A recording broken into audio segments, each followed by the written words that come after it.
this time last year. Yes, and a lot different than what we planned for 2020. Worship attendance was rising.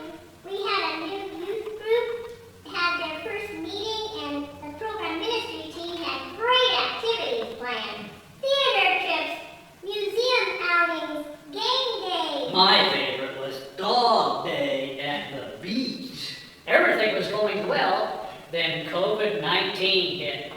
We could no longer meet for worship or do any of those things. That really stinks. We had to come up with a new way of doing church. We started doing video services for the first time. We had to rethink worship that couldn't take place in our beautiful sanctuary. We are still at it. We keep the videos short, 30 to 40 minutes. We mix elements and music from our contemporary and traditional services.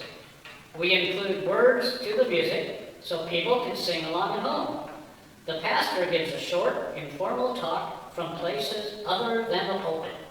And we incorporate new elements in the service, like us. Members share the service with friends and family. Even members no longer in the area can view it. The number of views is often greater than our regular attendance.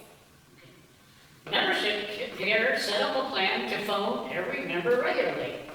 Once a week at first, then every couple of weeks or so, depending on the person's needs. This has been much appreciated, especially by our senior members who don't have a lot of visitors and are isolated and lonely. And we started sending our weekly letters to our congregation. That's important. Not all members use email or want to watch video services.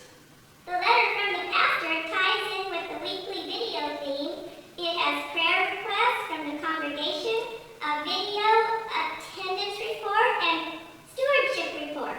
A prayer request card and a return envelope are included. This has encouraged members to mail in their tithes and offerings. And we have a weekly Zoom chat. Members see each other online and talk about whatever is on their mind. We also have online Sunday school.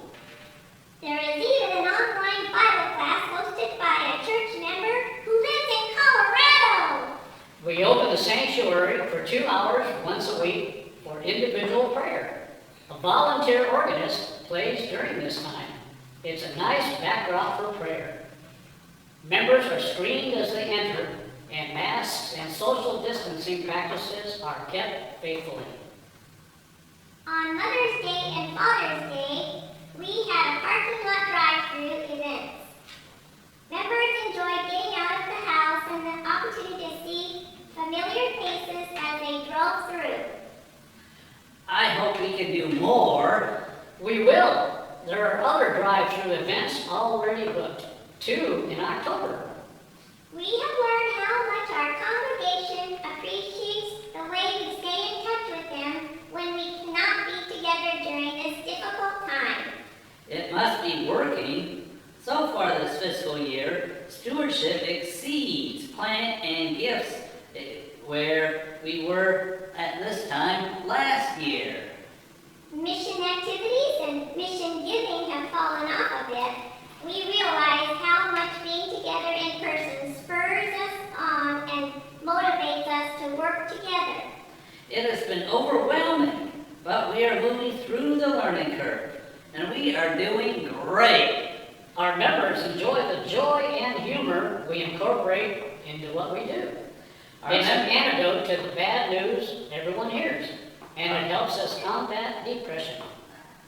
Our members see hope, joy, and love rising through our new ministries. We need hope, joy, and the love that links us together. Everyone says, I'm fine, but no one really is fine in all this. We need each other. It helps us to incorporate pictures of our members in the videos. That way they can see a friendly face. Pictures of our pets, too, have been popular. We have lots of canine and feline associate members in our church. and even horses.